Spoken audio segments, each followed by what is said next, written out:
আসসালামু আলাইকুম ভিউয়ার্স, সবাই কেমন আছেন? আশা করি আল্লাহর রহমতে ভালোই আছে। বন্ধুগণ, আজকের এই ভিডিওতে আমি আলোচনা করব কিভাবে আপনারা মাইক্রোসফট ওয়ার্ডের সাহায্যে একটি সুন্দর সিভি তৈরি করবেন। তো চলুন কথা না বাড়িয়ে ভিডিওটি শুরু করা যাক। ভিডিওটি শুরু করার পূর্বে আপনাদের কাছে আমি একটি অনুরোধ করছি, যদি আপনি আমার চ্যানেলে নতুন হয়ে থাকেন তাহলে অবশ্যই আমার চ্যানেলটি সাবস্ক্রাইব করবেন, আর যদি অলরেডি সাবস্ক্রাইব করে থাকেন তাহলে আপনাকে অসংখ্য ধন্যবাদ। তো চলুন ভিডিওটি শুরু করা যাক। তো সর্বপ্রথমে আমি ডেস্কটপ থেকে আমার মাইক্রোসফট ওয়ার্ডটি ওপেন করে নিচ্ছি। তো মাইক্রোসফট ওয়ার্ডটি ওপেন করার পরে আমি এখান থেকে একটা ব্ল্যাঙ্ক ডকুমেন্ট নিচ্ছি। প্রথমে আমি যা করব, লেআউট থেকে পেজের সাইজটা সিলেক্ট করে নিব A4। তারপরে এখান থেকে আমি মার্জিনটা করে নিব ন্যারো। তারপরে আবার হোম ট্যাবে এসে এখানে লেখা শুরু করব, যেমন রিজিউম অফ আব্দুর রশিদ। এটা লিখে আমরা চাইলে আগে আগে বড় ছোট করতে পারি, যেমন লেখা ধরলেন এই লেখাটা আপনি বড় করতে চান, আগে না করে আমরা আগে লিখে নিব, তারপরে সব বড় ছোট করবো। যেমন আব্দুর রশিদ লেখার পরে নেম লিখুন আব্দুর রশিদ, ফাদার্স নেম রফিকুল ইসলাম আর এফআই, mother's name Ramiza Begum, PRESENT, address ARRES, present address which day book MADRASH Narayanganj. তারপরে লিখলাম যে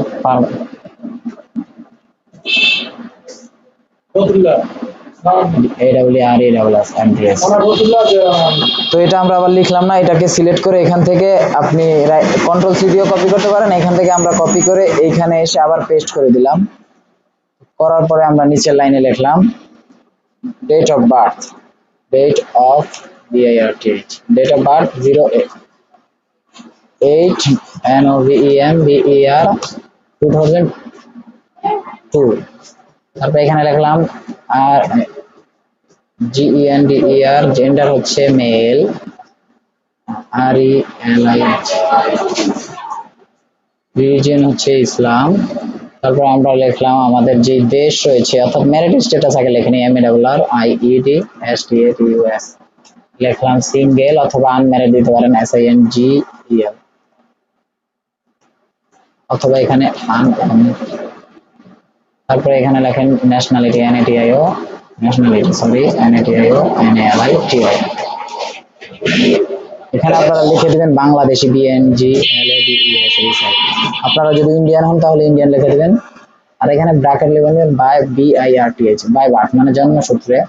এখানে educational EDUCATIONAL, qualifications QUALIFICATIONS, educational.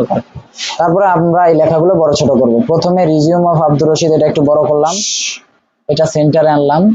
তো এটা সেন্টারে আনার পরে এখান থেকে শুরু করলাম, আমরা কলম থেকে ট্যাব প্রেস করব, কিবোর্ড থেকে ট্যাব প্রেস করা শুরু করুন। দেখেন সবগুলো সমান হয়ে যাবে, স্পেস দিলে কিন্তু সমান হবে না।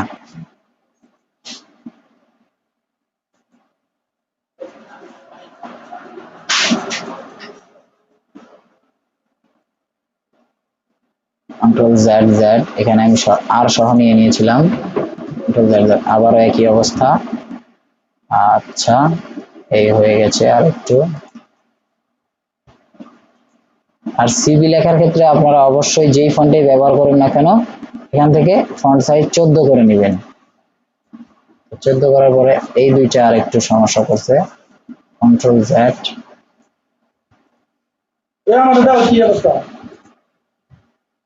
একজন সাবস্ক্রাইবার,